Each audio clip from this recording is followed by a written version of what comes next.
My name is Madeleine, and 12 years ago, I met James at a business networking event. He was a senior manager at a trading company, charming and intelligent, with kind eyes that made me feel at ease. What really won me over, though, was how he talked about his 13-year-old daughter, Sarah. The love in his voice when he mentioned her name was unmistakable. I'd built my chain of beauty salons from the ground up, and success had brought me everything except what I wanted most, a family. I couldn't have children of my own, a fact I'd learned to live with, but meeting James and Sarah felt like a second chance. We got married 6 months later, and they moved into my house. The income difference between James and me was substantial. I made several times what he did, but it never bothered me. Love isn't about money, and I was just happy to finally have the family I'd always wanted. When Sarah turned 16, I bought her first car, a safe, reliable model that made her squeal with joy. "This is really mine," she'd asked, tears in her eyes as she hugged me. "Thank you, Madeleine. You're the best." 2 years later, when college acceptance letters started arriving, I didn't hesitate to offer to pay for her education. It wasn't Harvard, but it was a good school, and Sarah was thrilled. Those early years were beautiful. We were happy. I had everything I'd ever wanted, a loving husband, a stepdaughter who seemed to appreciate me, and a home filled with laughter. Sarah even stayed with us after college, saying she wanted to save money while starting her career. I'll never forget that spring evening when Sarah came home practically glowing with excitement.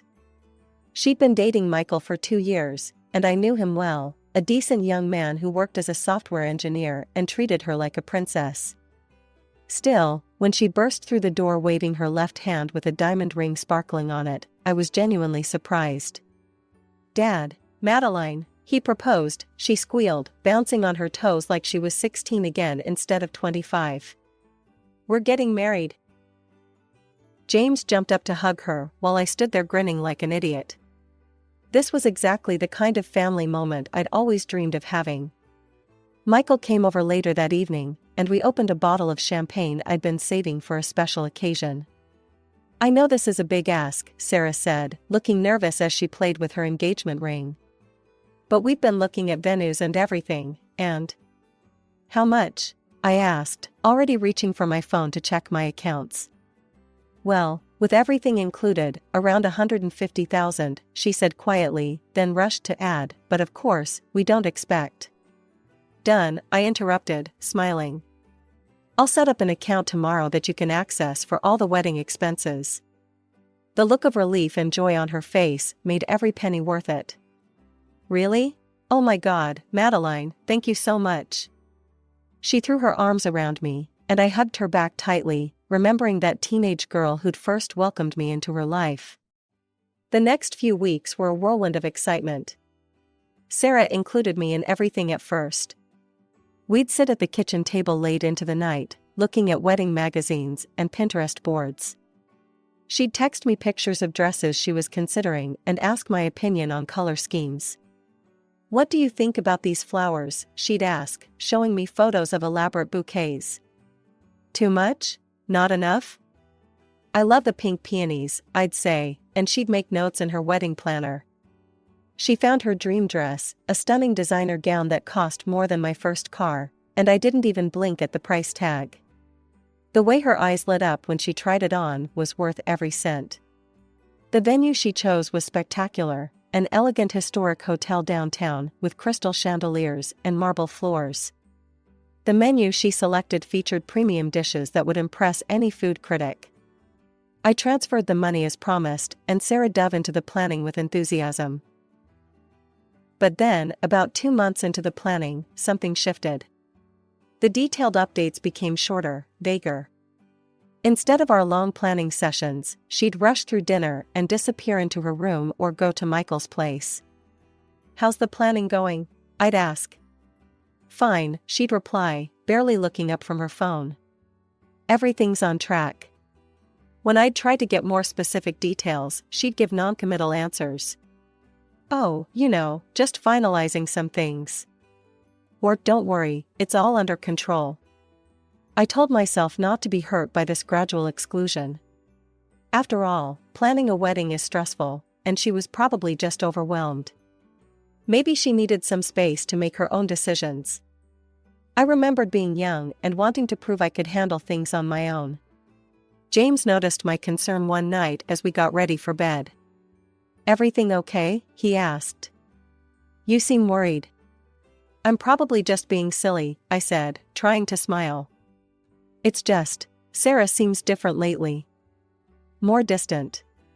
"She's just busy with the wedding," he assured me, kissing my forehead. "You know how it is, so many details to manage. Try not to worry." I nodded and tried to push my concerns aside.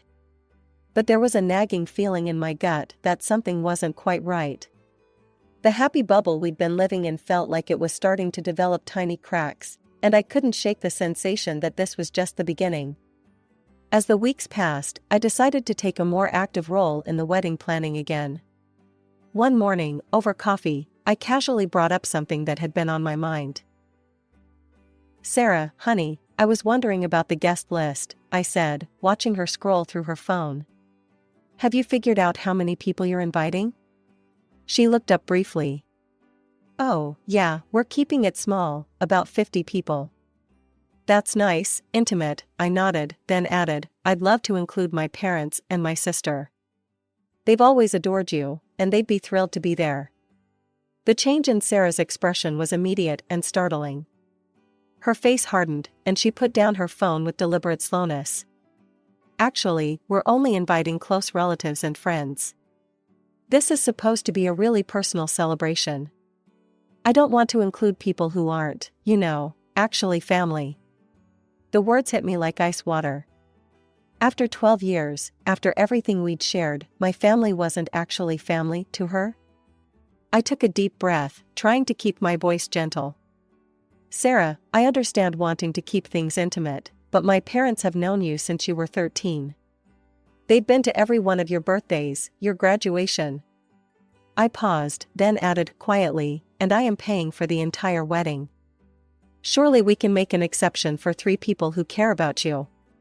Her face immediately twisted into a pout, and I could see the anger flash in her eyes at the mention of money. She pushed her chair back from the table with more force than necessary. "Fine," she snapped. "I'll send invitations to your mom and sister. Happy now?" Before I could respond, she grabbed her phone and stormed out of the kitchen. I heard the front door slam a few minutes later. That evening, James came into our bedroom with that look on his face, the one that told me I wasn't going to like what he had to say. "We need to talk about what happened with Sarah today," he began, sitting on the edge of our bed.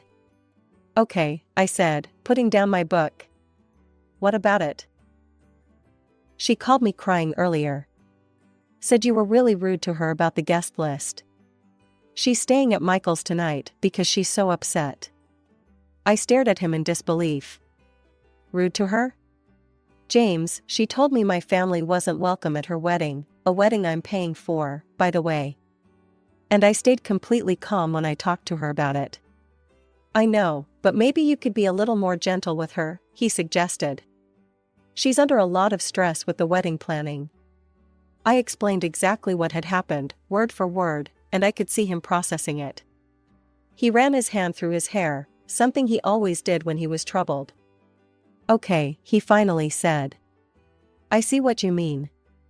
I'll talk to her about it tomorrow." The next 2 weeks passed in an uneasy peace. Sarah had returned home and was acting as if nothing had happened, chattering about wedding details over breakfast and asking my opinion about centerpieces again. But something felt off, like the calm before a storm. Then came the bombshell at dinner. "So," Sarah said, pushing her pasta around her plate, "Mom found out about the wedding. She's back in town." I nearly choked on my wine. James's fork clattered against his plate. In 12 years, Sarah's mother, Linda, had barely been mentioned in our house. I knew the basics. She'd had a drinking problem, which led to the divorce, then moved to Arizona and essentially abandoned Sarah.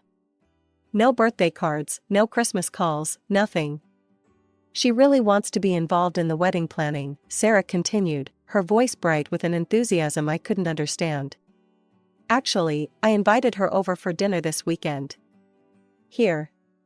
My hand tightened around my wine glass. This was my house, the house I'd bought with my own money, the house where I'd created a home for us all. The proper thing would have been for Sarah to ask permission before inviting someone over, especially someone with Linda's history. But I remembered the guest list argument and bit my tongue. One more confrontation wasn't worth it. James sat there silently, suddenly very interested in his pasta. That weekend, I spent hours preparing a perfect dinner: herb-crusted rack of lamb, roasted vegetables, homemade bread. I wanted everything to be flawless, though I couldn't explain why I felt the need to impress a woman who'd abandoned her daughter. Linda arrived exactly 30 minutes late. She was tall and blonde like Sarah, but with hard edges where Sarah was soft.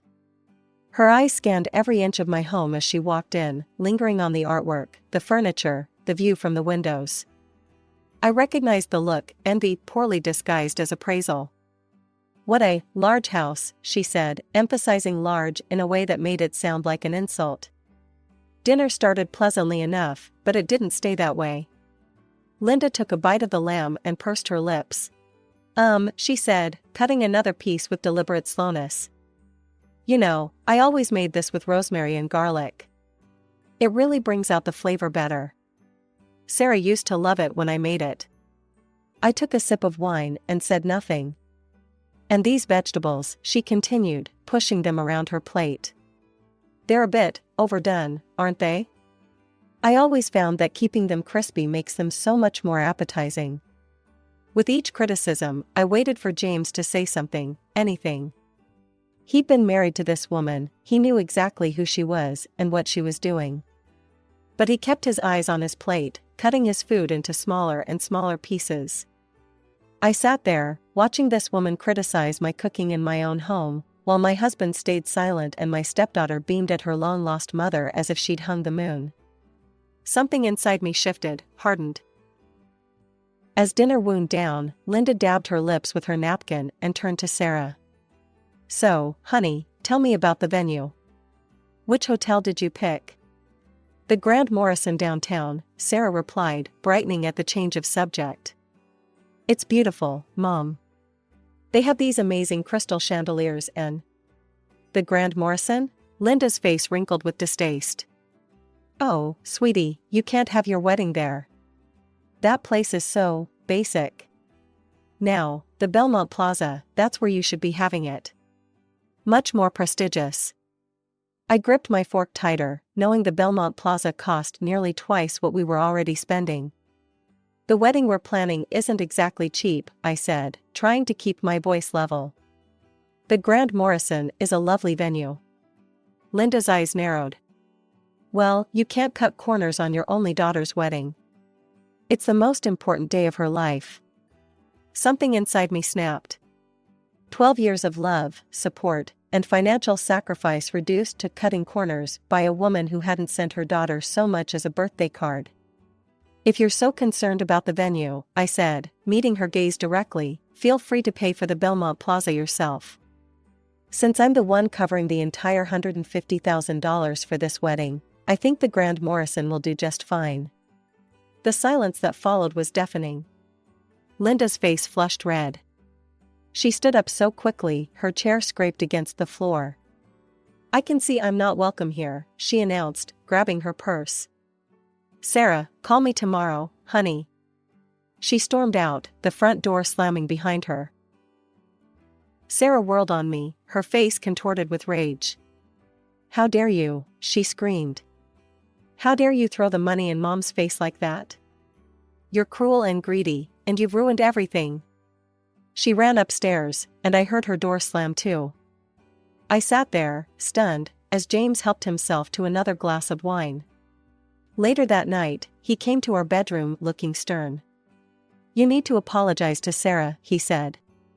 "What you said to Linda was completely out of line." I stared at him in disbelief. "Apologize? For what? Telling the truth? Your ex-wife came into my house, criticized everything I did, and then suggested I was being cheap about a wedding I'm paying for entirely on my own. Still, you didn't have to embarrass her like that. And now Sarah's upset." "I'm not apologizing," I said firmly. Not this time. He grabbed his pillow. Fine. I'll sleep in the living room until you come to your senses. The next morning, my phone rang while I was making coffee alone in the kitchen.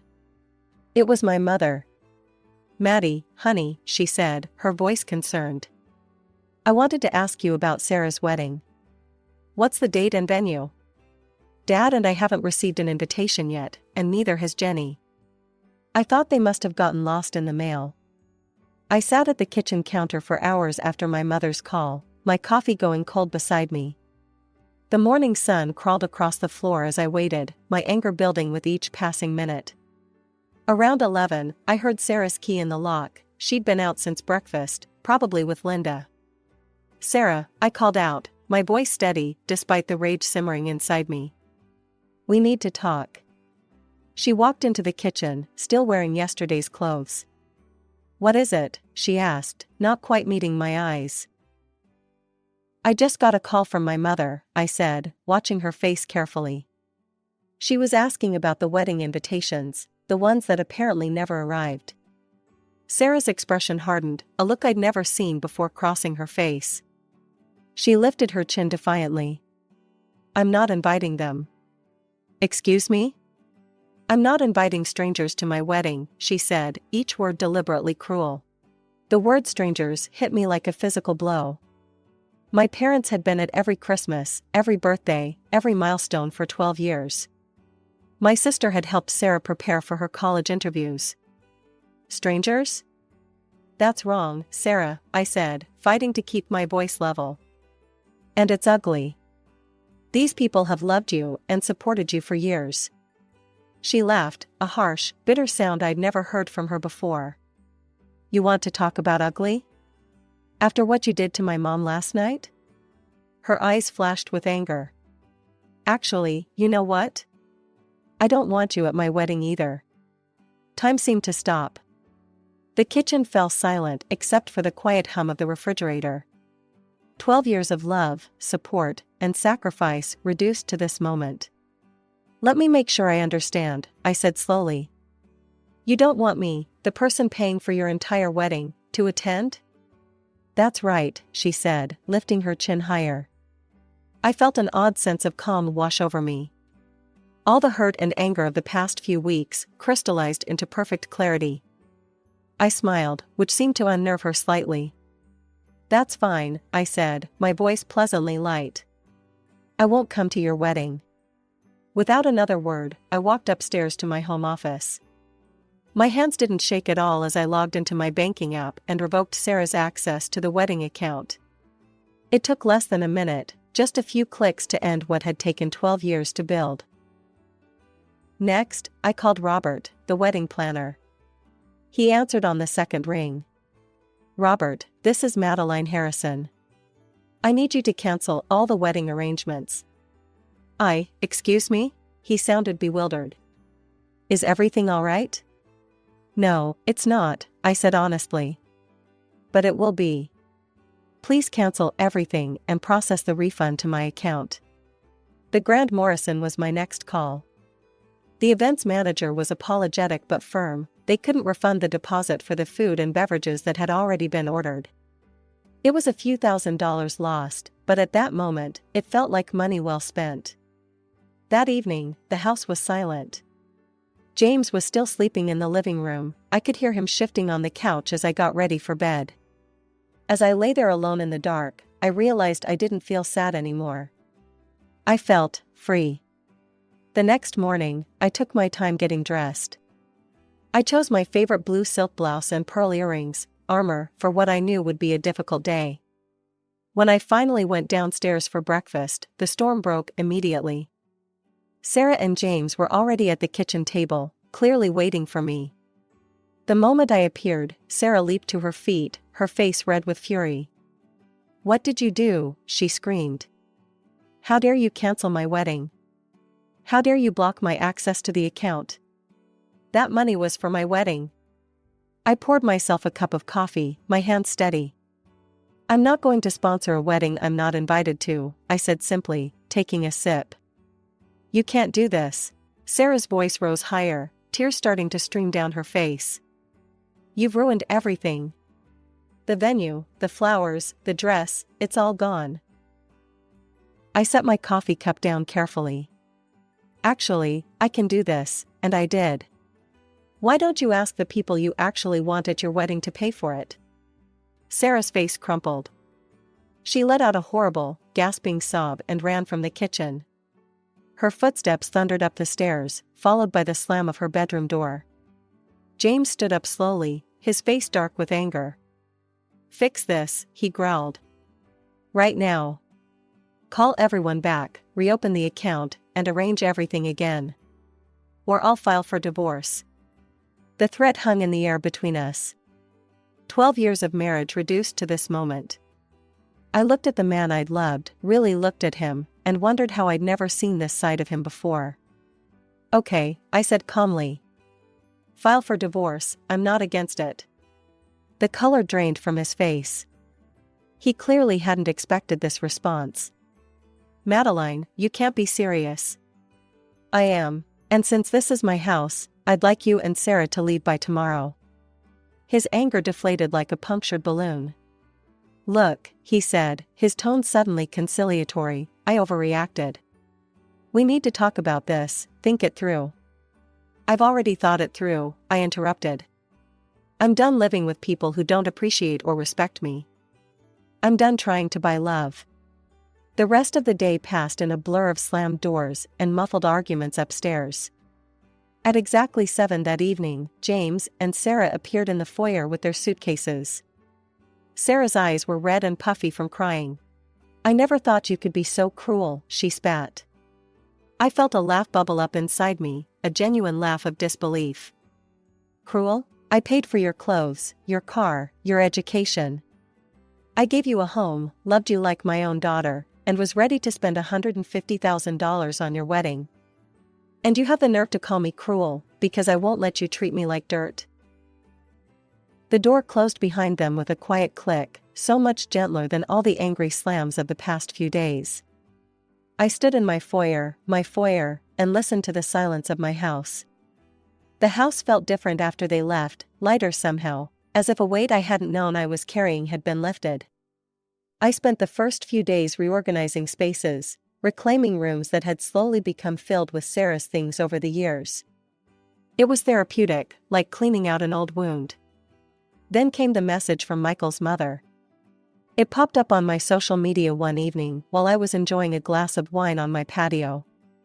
I hope you realize what you've done, the message read. This wedding could fail entirely because of your actions. How can you be so heartless? I took my time responding, choosing my words carefully. I'm not heartless, I wrote back. I'm just done being disrespected. I won't pay for a wedding I'm not even invited to. If you're so concerned about the wedding's success, feel free to pay for it yourself. She read the message, but never replied. I imagined her sitting there, probably as shocked as James had been that I wouldn't back down. It's funny how people react when you finally stand up for yourself, like they can't quite believe you've stopped playing by their rules. I contacted my lawyer the next day. She'd helped me draft the prenup 12 years ago, and now she'd helped me end the marriage it had protected. The divorce papers were ready within a week. When I called James to tell him they were ready, he tried his old tactics again. Maddie, please, he said, his voice soft and pleading, the voice that used to make my heart melt. We can start over, we can fix this. I hung up. He came to get the papers the next morning. He looked older somehow, tired. The confident man who'd threatened me with divorce was gone, replaced by someone who seemed lost. Sarah's been crying nonstop, he said, standing in my foyer, no longer our foyer. The wedding's going to be at City Hall now. No reception, no flowers, no fancy dress. Just a basic ceremony. I shrugged, remembering all the tears I'd shed over their betrayal. That's not my problem. How can you be so cold about this? It's not cold, James. It's just not my responsibility anymore. He took the papers and left. I watched him walk to his car, the car I'd bought him, and drive away. It felt final, but not sad. Just finished. The divorce was completed 2 months later. The prenup made everything simple. He couldn't touch my house, my business, or any of my assets. Sometimes I wondered if he'd ever really read that document, if he'd understood what it meant when he signed it 12 years ago. It didn't matter now. People ask me sometimes if I know how Sarah's wedding went. If she wore the dress she'd chosen, if Linda was there, if it was everything she'd dreamed of. I honestly don't know. I blocked them all on social media, changed my phone number, moved on with my life. What I do know is this: you can't buy love. Not real love, anyway.